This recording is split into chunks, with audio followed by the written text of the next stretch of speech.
41st and 42nd। All India 2011 set C में पूछा गया क्वेश्चन। चलिए भैया क्या बोलता है, two identical metallic spherical shells A and B having charges +4Q and -2Q। अच्छा, ए एंड बी है, ए है भैया +4Q, बी है भैया कितना -10Q। अच्छा, are kept at a certain distance apart. A third identical uncharged sphere C is first placed in contact with A. अब ये C है प्यारे बच्चों, C है, ये अनचार्ज्ड है, यानी अनचार्ज, जिसके पास कोई चार्ज नहीं था। तो इसको क्या किया गया, फर्स्ट पहले तो A के साथ कॉन्टैक्ट मिलाया गया, फिर B के साथ, और फिर A और B को एक दूसरे के साथ टच कराया गया। हम एक एक करके चलते हैं प्यारे बच्चों, और find the charge on sphere A and B। A B C तीनों रख दिया आपके पास, बिल्कुल दूर दूर रखे हैं। अब उसने क्या किया, सी को पहले ए के साथ टच किया। हमें पता है अगर आइडेंटिकल हैं यानी सारे के सारे सेम शेप और साइज के हैं, ठीक है, तो जब दो body same shape and size की टच करते हैं तो दोनों के पास इक्वल अमाउंट में चार्ज आ जाता है प्यारे बच्चों। तो जब सी को ए से टच किया तो टोटल चार्ज दोनों के पास मिला के। हेलो प्यारे बच्चों, आई होप कंसेप्ट में मजा आ रहा था। जस्ट एक मिनट, दो बातें आपसे शेयर करनी है। पहली बात ये कि टेस्ला क्लासेस आपके लिए प्यारे बच्चों लाइव फिजिक्स क्लासेस लेके आए हैं। कहां पे, टेस्ला क्लासेस नाम की ऐप पे प्यारे बच्चों, जहां पे मैं आपको पूरा फिजिक्स का सिलेबस ओनली एट ₹1199 में करवाने वाला हूं। क्या क्या फैसिलिटीज रहेंगी प्यारे बच्चों, आप एक काम कीजिए, ज्यादा टाइम आपका मैं नहीं लूंगा, ये सब फैसिलिटीज रहेंगी। वहां पे IIT JEE नीट सब तरह के अलग अलग बैच चले हुए हैं, प्लस बोर्ड्स का आपका बैच टारगेट 70 आउट ऑफ 70 नाम से चला हुआ है प्यारे बच्चों। वहां के लिए आपको करना क्या है, टेस्ला क्लासेस नाम की ऐप डाउनलोड करनी है प्ले स्टोर से, और वहां पे जाके डेमो सेशंस देखने हैं प्यारे बच्चों। टारगेट 70 आउट ऑफ 70 बैच में डेमो सेशंस आपको मिलेंगे। अब सिर्फ ये ही नहीं, यहां पे आप कांटेक्ट करके आप मुझसे कभी भी बात कर सकते हैं, मेल कर सकते हैं, या फिर प्यारे बच्चों एक और खास बात कि वहां पे हर चैप्टर का इंडिविजुअल कोर्स भी चला हुआ है। अगर आपको सिर्फ चैप्टर 1 करना है, मान लें एग्जांपल के लिए इलेक्ट्रिक चार्जेस एंड फील्ड करना है, जो कि 7 to 9 मार्क्स का आपका आएगा, हर चैप्टर प्यारे बच्चों ओनली एट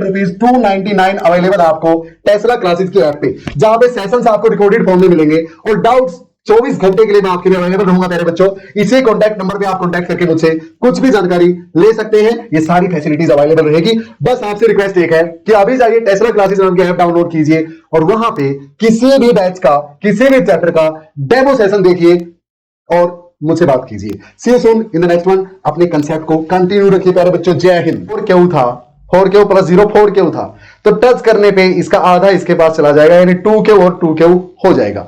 अब ए और सी को टच करने के बाद ए के साथ जब टच किया तो ए के पास +2Q और बी के पास भी सी के पास भी +2Q आ गया।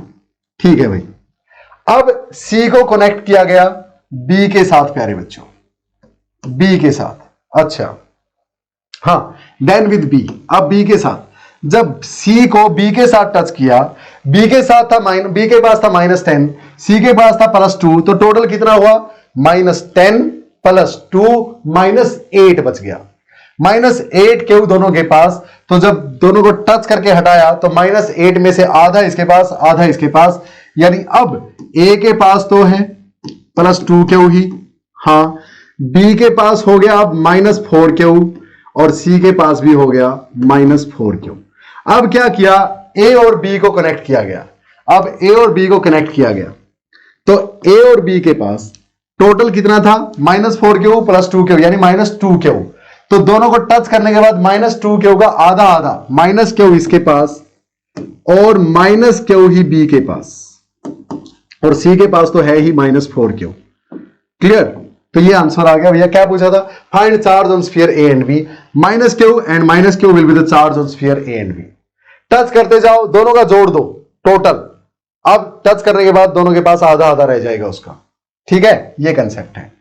42 deduce the expression for the electric field at point R due to a system of two charges Q1 and Q2 with position vectors R1 and R2 with respect to common origin. बिल्कुल easy प्यारे बच्चों। Electric field आपको दो charges का निकालनी है, vector sum उनका करना है, डेरिवेशन है, इसमें कुछ भी नहीं है। 2010 में पूछा गया क्वेश्चन है, करवाऊं क्या? डेरिवेशन ये प्यारे बच्चों सेशंस में कर चुके हैं। I hope it is easy to do. तो ये तो डेरिवेशन है, इसको मैं नहीं करवाने वाला यहां पे, क्योंकि ऑलरेडी आपके नोट्स में होगा, डेरिवेशन में करवा चुका हूं। चले आगे नेक्स्ट। ये लो भैया, ये वाला कर दो। 3 मार्क्स के क्वेश्चन स्टार्ट कर रहे हैं, पानी वानी पी लेते हैं, आप करो ट्राई इसको पोज करके। चलो भाई करते हैं स्टार्ट। क्वेश्चन नंबर 43 प्यारे बच्चों, सीबीएसई सैंपल क्वेश्चन पेपर 2018-19 का एक क्वेश्चन, 3 मार्क्स के क्वेश्चन यहां से स्टार्ट हो गए हैं। तो चलिए पहले 43rd क्वेश्चन का फर्स्ट पार्ट देखते हैं प्यारे बच्चों, फिर नेक्स्ट पार्ट पे चलेंगे। क्या बोलता है, एन इलेक्ट्रिक डाइपोल है जिसको कि रखा गया है पहले लेफ्ट साइड में and then to the right side of a negatively charged infinite plane sheet having uniform surface charge density. प्यारे बच्चों इसकी सरफेस चार्ज डेंसिटी आपने मान लेते हैं सिग्मा मान ली, और नेगेटिवली चार्ज है ये तो माइनस सिग्मा मान लू, no problem. The arrows P1 and P2 shows the directions of its electric dipole moment in the two cases। यहां पे अगर डाइपोल को रखता हूं तो डाइपोल मोमेंट उस तरफ है, यहां रखता हूं तो डाइपोल मोमेंट उस तरफ है। Identify for each case whether the dipole is in stable और unstable equilibrium, justify each answer. तो प्यारे बच्चों एक बात बताओ, ये एक सीट थी, नेगेटिवली चार्ज है, नेगेटिवली चार्ज, तो बताओ इसके कारण इस पॉइंट पे यानी इसके राइट साइड किसी भी पॉइंट पे इलेक्ट्रिक फील्ड कितनी होगी, सिग्मा बाई 2 एप्सिलॉन नॉट। प्यारे बच्चों किसी भी पॉइंट पे यही होगी, हर पॉइंट पे यही होगी प्यारे बच्चों, सिग्मा बाई 2 एप्सिलॉन नॉट। आपको पता है ना, एक plane infinite large uniformly charged sheet के कारण उससे किसी भी दूरी पे प्यारे बच्चों sigma by 2 epsilon naught electric field होती है। अब ये माइनस है तो ये यहां पे इलेक्ट्रिक फील्ड भी आप नेगेटिव शो कर सकते हो, नो प्रॉब्लम। अब एक खास बात, नेगेटिव है तो यहां पे इलेक्ट्रिक फील्ड अवे या फिर टुवर्ड्स प्यारे बच्चों यानी इस तरफ, तो इलेक्ट्रिक फील्ड की डायरेक्शन यहां पे इस तरफ है और यूनिफॉर्म इलेक्ट्रिक फील्ड है प्यारे बच्चों। ठीक है सर, यूनिफॉर्म है। तो अब अगर मैं यहां पे एक डाइपोल रखता हूं प्यारे बच्चों, ये जिसकी डाइपोल मोमेंट इस तरफ है, इसके राइट साइड में एक डाइपोल रखता हूं, यानी यहां माइनस क्यू यहां प्लस क्यू हुआ, तभी तो डाइपोल मोमेंट P इस तरफ होगी, बिल्कुल। अब प्यारे बच्चों ये बता दो, अगर डाइपोल मोमेंट इलेक्ट्रिक फील्ड के 180 डिग्री एंगल पे है तो स्टेबल इक्विलिब्रियम में है या अनस्टेबल इक्विलिब्रियम में अपना डाइपोल? अनस्टेबल में है सर, क्योंकि जब 0 डिग्री होती है at theta is equal to 0 degree, किस किस के बीच, P एंड E के बीच प्यारे बच्चों, जब एंगल 0 डिग्री होता है तो स्टेबल इक्विलिब्रियम होता है। क्योंकि अगर मैं इसको थोड़ा सा भी, अगर ये 0 डिग्री पे होता यानी ये इस तरफ और ये इस तरफ ऐसे होता, डाइपोल मोमेंट इस तरफ होती प्यारे बच्चों, तो इसको थोड़ा सा भी डिस्टर्ब करने में वापस अपने ओरिजिनल जगह पे आ जाता। कर चुके हैं ना ऐसे 3-4 क्वेश्चन ऑलरेडी।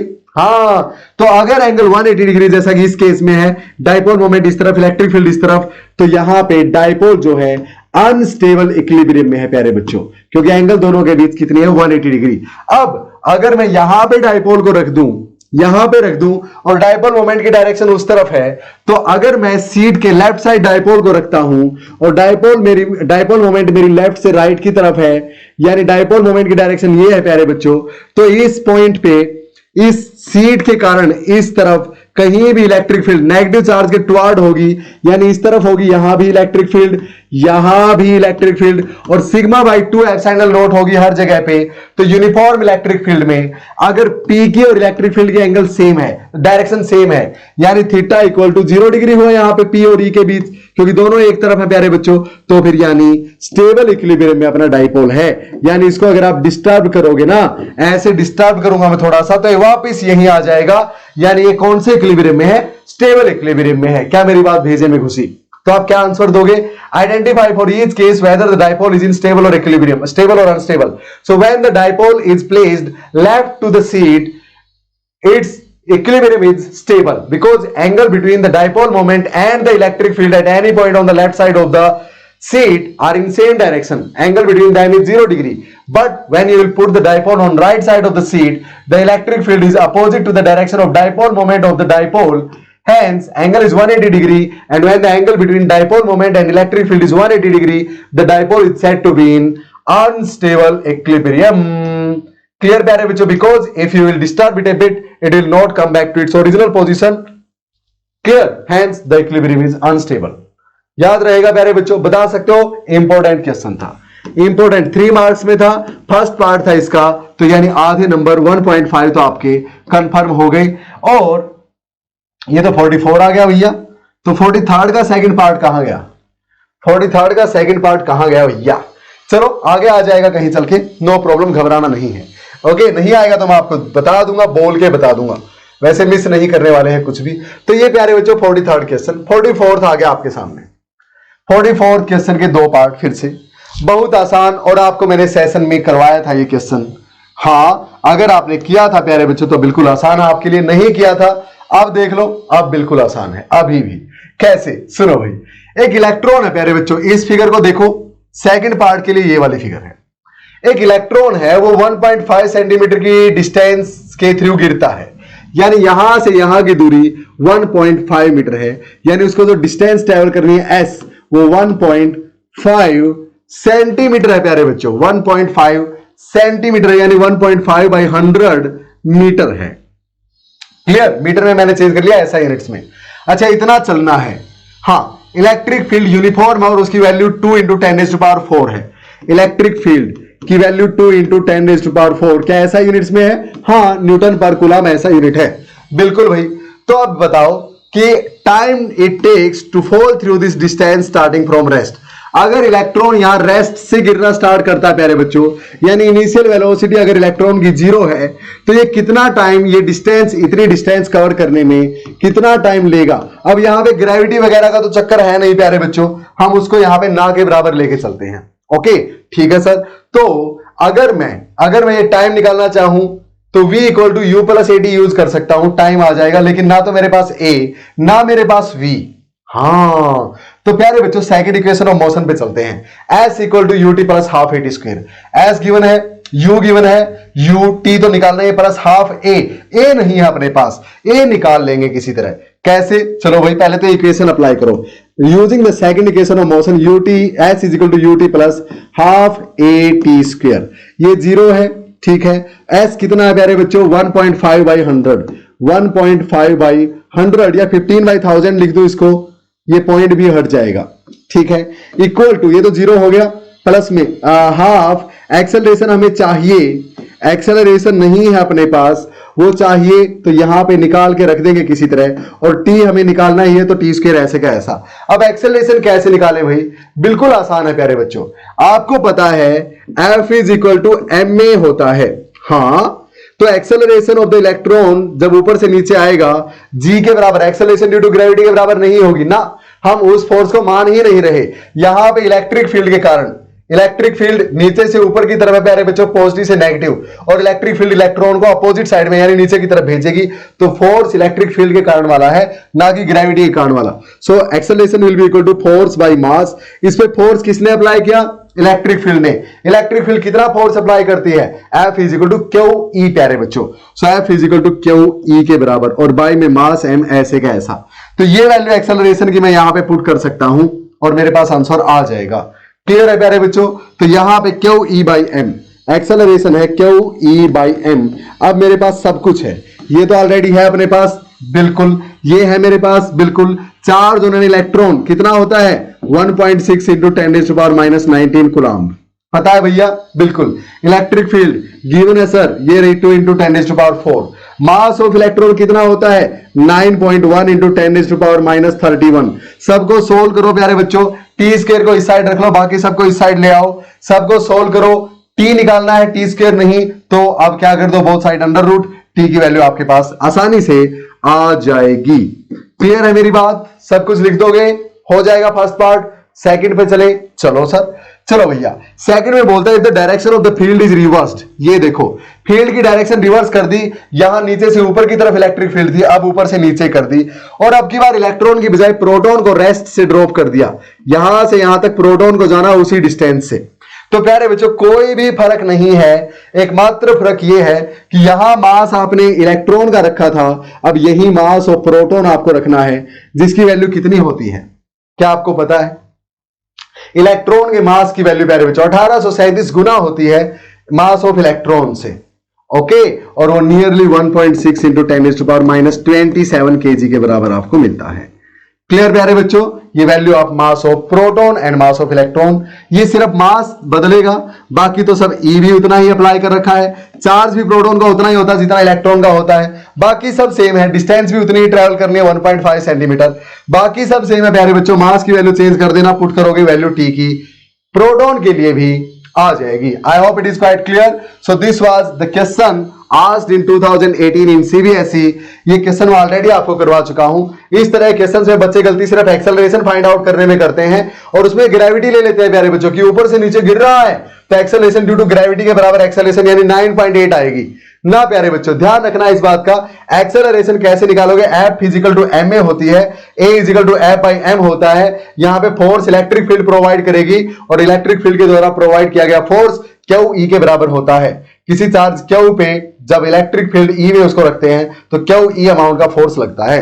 क्लियर, चले आगे। So now my dear students, it's time to have the question number 45 on your screen. Have a look at these derivations. कितने आसान है प्यारे बच्चों, करते स्टार्ट, पहले खुद से पढ़ो, करने की कोशिश करो।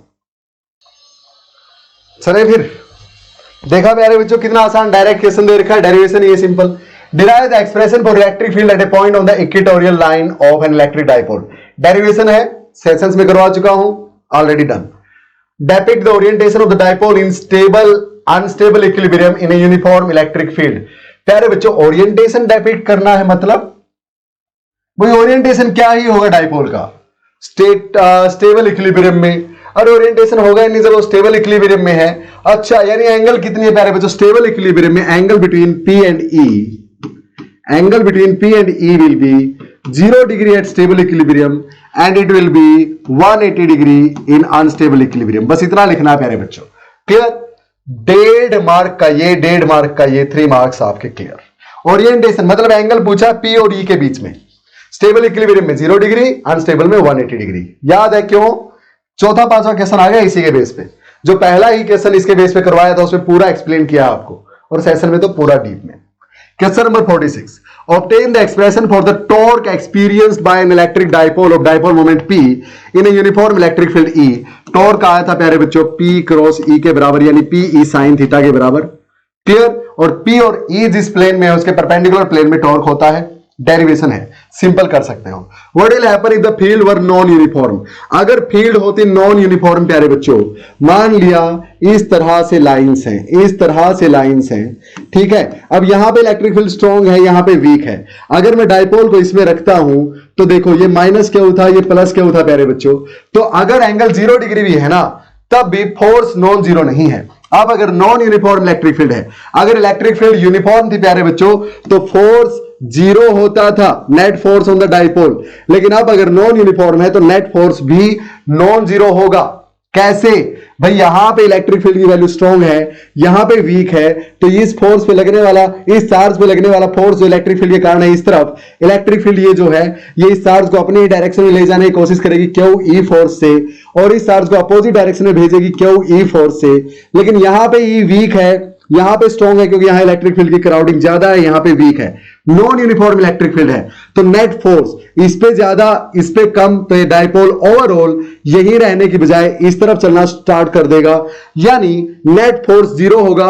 और अगर ये अब इलेक्ट्रिक फील्ड के साथ ही किसी न किसी एंगल पे है प्यारे बच्चों, किसी न किसी एंगल पे है डाइपोल आपका, 0 डिग्री पे है ही नहीं, यानी टॉर्क भी नॉन जीरो होगा, नेट टॉर्क भी इस पे नॉन जीरो होगा। So if the dipole is placed in non uniform electric field, the net force as well as the torque acting on the dipole will be non-zero and it will be having translatory, यानी आगे या पीछे की तरफ चलेगा, as well as rotatory, और घूमेगा भी। Okay, it will show translatory as well as rotatory motion because it is feeling non-zero force as well as non-zero torque now। बता दोगे प्यारे बच्चों, कर दोगे एक्सप्लेन? चले आगे। चलिए भाई, ये सारी चीजें मैं आपको करवा चुका हूं काफी डीप में अपने सेशंस में, पता है ना। बार बार क्यों बोल रहा हूं ऐसा, क्योंकि आप चाहते हैं मैं यहां पे पूरा फिर से सोल्व करवाऊं। प्यारे बच्चों, जब जो चीज कर चुके हैं वो बार बार करने की क्या जरूरत है। अपने नोट्स बना रखे हैं आपने अमेजिंग वे में, उनको पलटो, पढ़ो, क्लियर है। चले आगे, चलो।